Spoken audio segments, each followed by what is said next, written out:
Hey, it's Dr. Melissa. This week we are talking about narcissism. Now, that might seem like a crazy deviation from the uplifting, inspiring things that we usually talk about, but narcissism is impacting a lot of really impactful people. It's impacting a lot of people right now, and it's worth taking a few minutes to talk about. Now, to be clear, I'm not talking about narcissist personality disorder. I'm not talking about a clinical diagnosis. I'm talking about the traits of narcissism that are becoming more and more prevalent in society. And it's really important to recognize them. If you are not familiar with them, I would encourage you after this video to even take a few minutes, look them up, start to notice where they're showing up in your life, where they're showing up with loved ones, with people in your career, with people in outside relationships, on social media, in politics, all over the place, because we're seeing it all of the time right now. So what exactly am I talking about in terms of narcissism and narcissistic traits?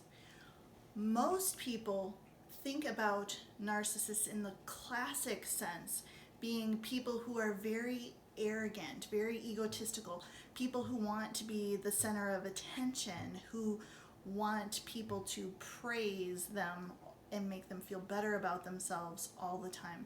People who want everyone to think that they're kind of the best of the best.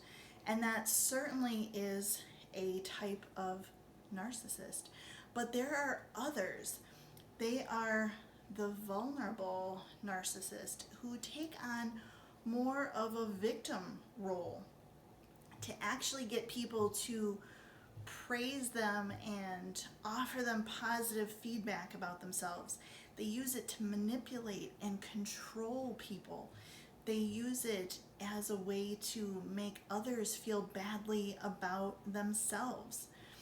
And this is much more subtle and much more pervasive, and yet it's equally impactful when you run into one of these people. You kind of are sitting there in this place like, I can't really figure out what is going on. Here this person comes off as someone that everyone loves when they first meet them. They're funny, they tell great stories, they're entertaining. They're the person that everyone wants to flock to and help.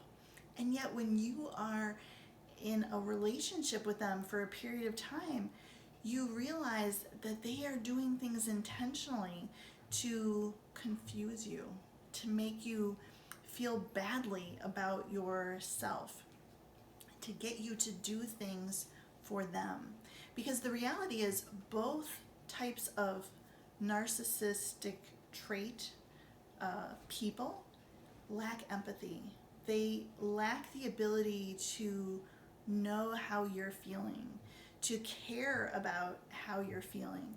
They really only see you as someone who impacts them. Are you making them look good? Are you making them look bad? Are you making them feel good about themselves? Is your sadness perhaps because of their abusive words making them feel badly about themselves? They don't think about the fact that they hurt you. They think about the fact that your crying is making them feel bad and they don't like it.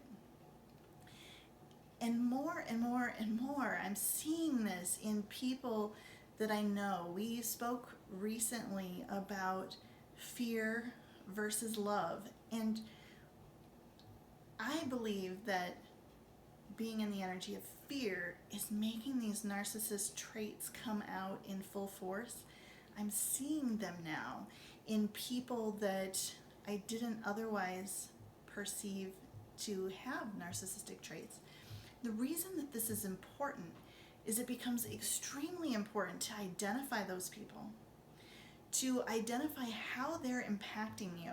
We've talked about energy leaks before. We've talked about protecting your own energy.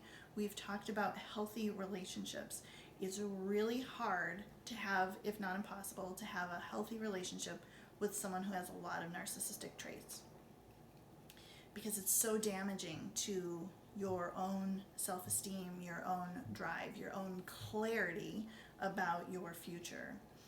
So it's really important to have the awareness of who these people are, not only as it pertains to you, but to see the bigger picture of what's going on in the world right now.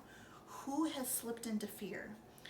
Who is struggling right now?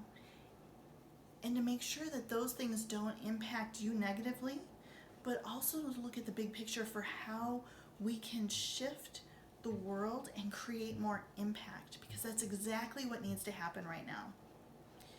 I encourage you to take a look in your life.